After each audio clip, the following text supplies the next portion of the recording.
Morning, it's Yes, coffee it's coffee time with God. Amen. Our reflection today is the healing at the pool, taken from the reflection according to John 5 1 to 16. Let us pray. Come, Holy Spirit, I need you.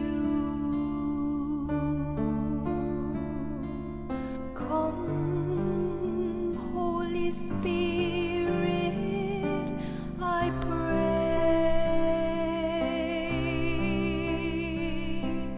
Come with your strength and your power. Come in your own special way.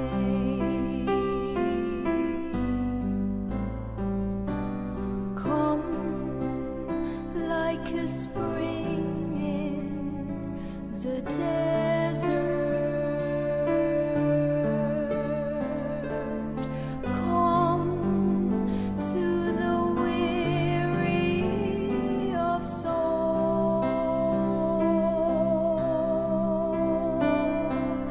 Oh, let your sweet healing power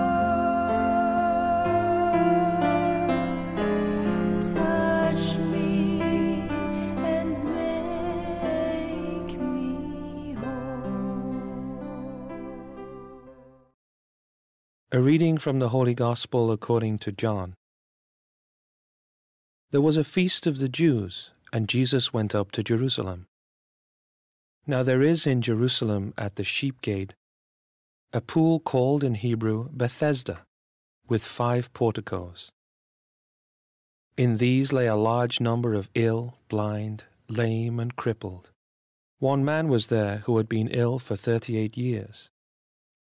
When Jesus saw him lying there, and knew that he had been ill for a long time, he said to him, "Do you want to be well?"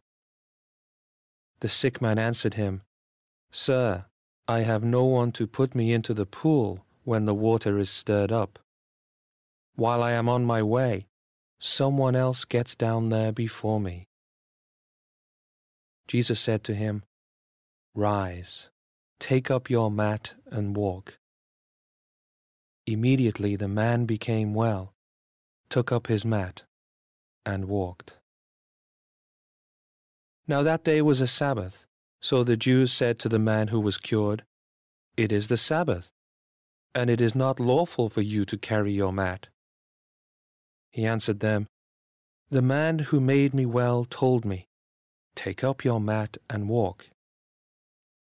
They asked him, "Who is the man who told you, 'Take it up and walk'?"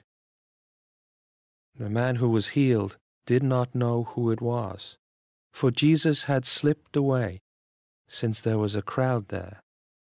After this, Jesus found him in the temple area and said to him, "Look, you are well. Do not sin any more, so that nothing worse may happen to you." The man went and told the Jews that Jesus was the one who had made him well. Therefore the Jews began to persecute Jesus, because he did this on the Sabbath. The Gospel of the Lord. Praise to you, Lord Jesus Christ. Okay, so sa akin, ang na-touch ako and I feel like parang na nangyayari rin sa araw-araw yung question na, do you want to be well? Do you want? Yan. Tanong ko, do you want to be well? 'Di ba?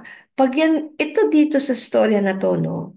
Nung tinanong nito, hindi niya kilala si Lord, si Jesus. Pero I'm sure, pag alam niya na si Jesus yun at si Jesus kilala na, ayan na, isa na yun sa maraming ginawa na siyang miracles eh. Sa tingin mo ba ito ang isasagot niya? Ang isasagot niya, yes, Lord, gusto kong gumaling. Kasi ito, hindi niya pinansin yung, do you want to be? Sinabi niya, paano yung pagpunta niya doon, yung ganun. Hindi niya naisip na yung nagtatanong sa kanya, yun yung magpapagaling sa kanya, ora mismo. Ngayon, kaya nga tayo, para sa akin, ang ganda na naman nitong hope na to, na dahil kilala natin, nakikilala natin si Lord. Kilala natin, ito kasi hindi niya alam si Lord. Tayo, basa pa natin to, alam natin. So, pag kinausap natin si God, Lord, I want to be, talagang with full trust tayo sa Kanya. Pwedeng ora mismo, gumaling ka. Kasi si God yun di ba? So, yan yung gusto kong sabihin dito, no? Yung question na yon. Kasi nga, yung pagsagot ng mama, hindi niya alam na si Jesus yon. Yeah. Okay, ang na-pick up ko ron, yung tinanong siya, do you want to be well? Ang sagot niya, hindi diretso doon sa gusto niya, no? Kundi, ang sinagot niya, yung process na dapat niyang magawa para siya gumaling.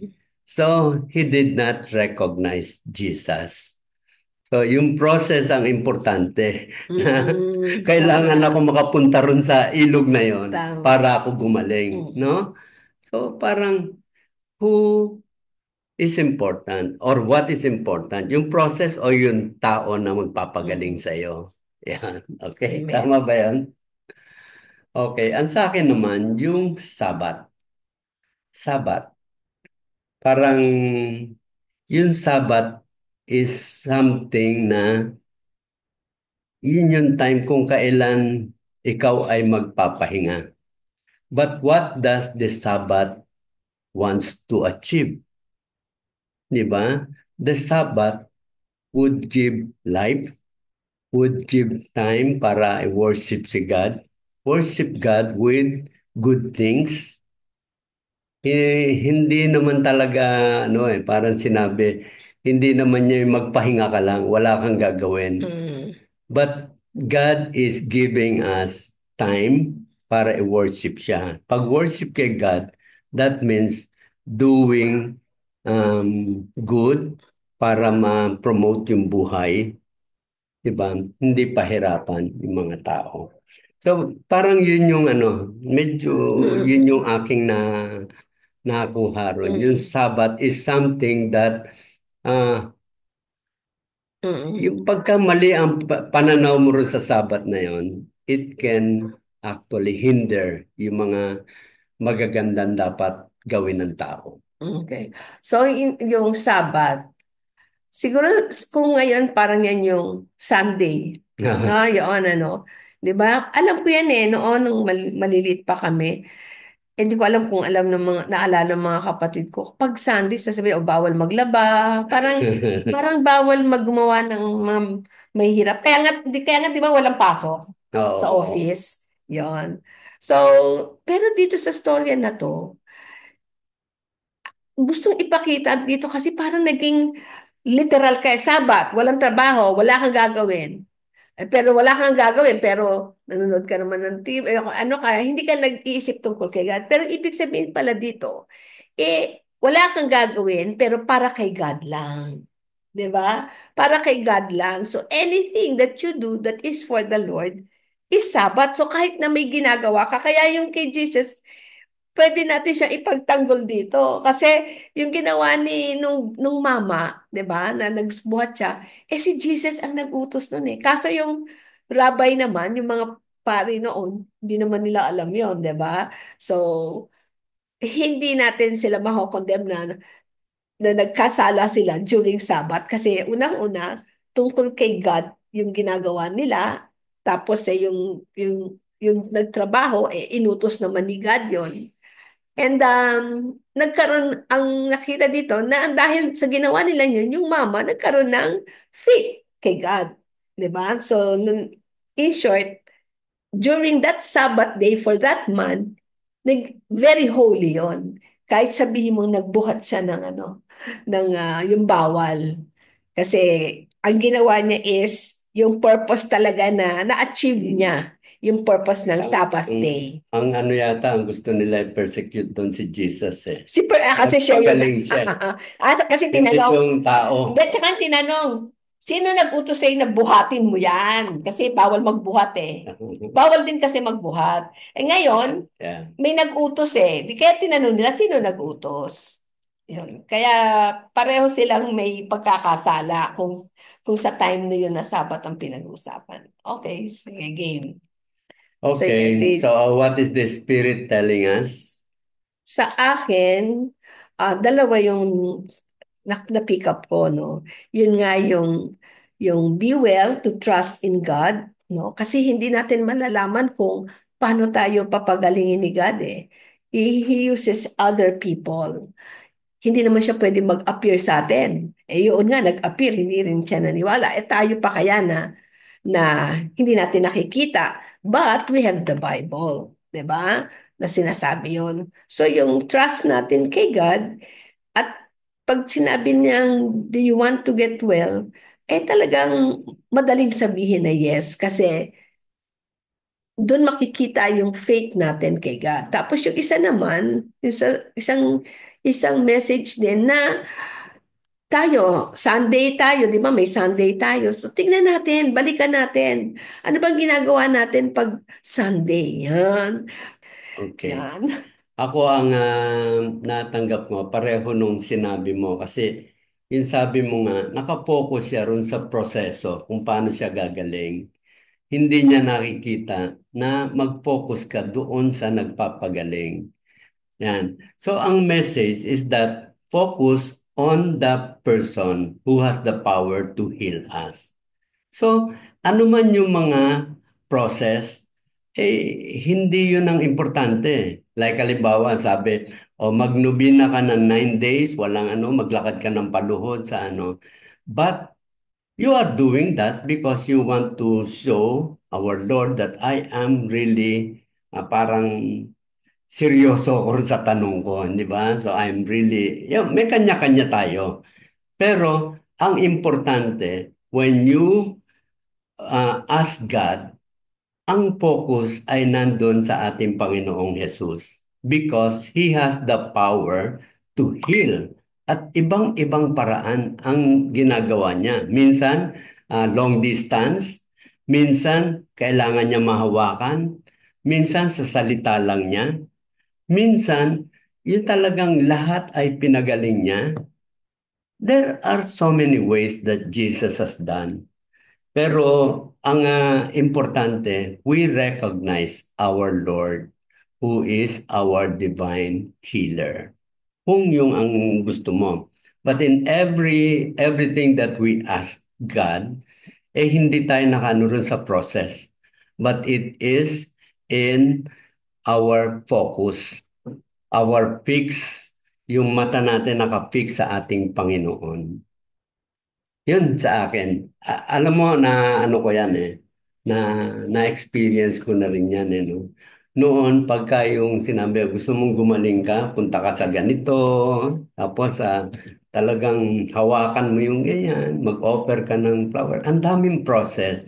And totoo na talagang na-divert yung aking isip doon sa process. Kaya nga pala minsan na ano ka, dahil you follow the process too well, that yung process talaga ang parang nagiging focus. Hindi na nakita na kaya ako ginagawa ito para ma-direct ako dun sa ating Panginoon. Kasama din yung process eh. Kunyari may sakit ka, ang dami mong laboratory na papagawa. Nag-worry ka na agad doon. Isipin mo muna magdasal kay God para yung process matanggap mo ng unti-unti. Yung worry kasi lalo kang magkakasakit. Because God can do anything, even the impossible one. Amen.